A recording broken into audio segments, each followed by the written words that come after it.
اعوذ باللہ من الشیطان الرجیم پناہ مانگتا ہوں میں اللہ کی شیطان مردود سے۔ بسم اللہ الرحمن الرحیم شروع اللہ کا نام لے کر جو بڑا مہربان نہایت رحم والا ہے۔ تبعوا ما تتلو الشیاطین علی ملک سلیمان۔ اب ایک اور حقیقت نوٹ کیجئے، جب کسی مسلمان امت میں دین کی اصل حقیقت، اصل تعلیمات سے بہت پیدا ہوتا ہے تو رجحان کدھر ہو جاتا ہے؟ جادو، ٹونا، ٹوٹکا، تعویذ، عملیات، قرآن کی عملیات۔ قرآن اترا تھا کسی اور کے لیے، کام کے لیے، یہ اس کو ذریعہ بناتے ہیں دشمن کو زیر کرنے کے لیے۔ محبوب آپ کے قدموں میں آ کر گرے گا، عمل قرآنی ہے، اتنے 100 روپے کا آپ دیجائے یہ تو مل جائے گا۔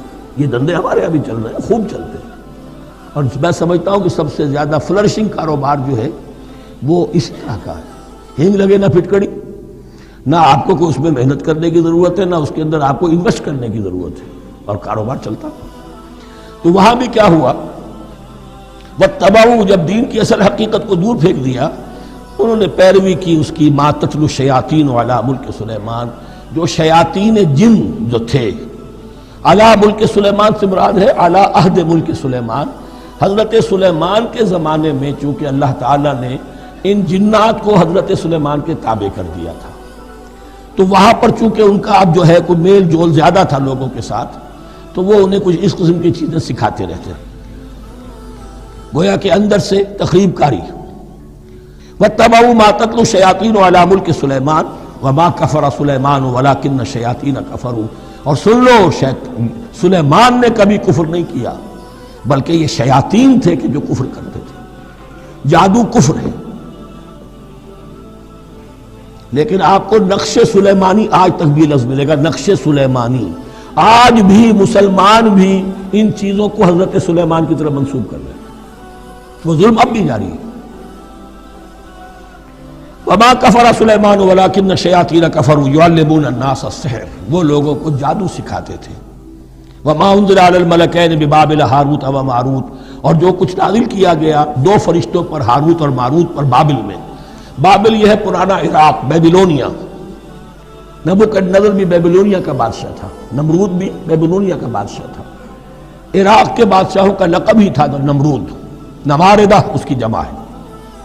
تو حضرت سلیمان کی حکومت جب تھی تو وہاں پر یہ لوگ جنات جو ہیں وہ اس قسم کی تخریب کاری کر رہے تھے، تو اللہ تعالیٰ نے آخری آزمائش کے لیے 2 فرشتوں کو زمین پر اتارا، اور وہ انسانی شکل میں لوگوں کو جادو سکھاتے تھے، بتاتے بھی جاتے تھے دیکھو جادو کفر ہے، ہم سے مت سیکھو، لیکن اس کے باوجود لوگ سیکھتے تھے۔ تو گویا کہ ان پر اتمام حجت ہو گیا کہ اب ان کے اندر خباثت جو ہے پوری طریقے سے گھر کر چکی ہے۔ وما یعلمان من احد، اور وہ نہیں سکھاتے تھے کسی کو بھی، حتی یقولا انما نحن فتنۃ فلا تکفر، یہاں تک کہ وہ کہہ دیتے تھے کہ دیکھو ہم تمہاری آزمائش کے لیے بھیجے گئے ہیں، ہم فتنہ ہیں، تو تم کفر مت کرو۔ فیتعلمون منہما ما یفرقون به بین المرء وزوجہ، تو وہ سیکھتے تھے ان دونوں سے وہ شے کہ جس کے ذریعے سے تفریق کر سکے ایک شخص اور اس کی بیوی کے درمیان، تفرقہ ڈالنا گھروں کے اندر، فساد۔ اب بھی یہ عورتوں کے اندر یہ کام بڑی تیزی کے ساتھ چلتے ہیں، تعویذ اور دھاگے اور کیا کوئی گنڈے چلتے ہیں۔ وما هم بضارین بہ من احد، اور نہیں تھے وہ ضرر پہنچانے والے کسی کو کچھ بھی الا باذن اللہ۔ ایمان کا تقاضا یہ ہے کہ چاہے کوئی دوا ہو وہ بھی باذن رب کام کرے گی، ورنہ نہیں۔ کوئی اور اسباب طبیعیہ ہیں، ان کے بھی اثرات ظاہر ہوں گے اگر اللہ چاہے گا، اس کے بغیر کچھ نہیں ہو سکتا۔ جادو کا بھی اثر ہوگا تو اللہ کے اذن سے ہوگا۔ تو بندہ مومن کو ڈٹے رہنا چاہیے اور مقابلہ کرنا چاہیے۔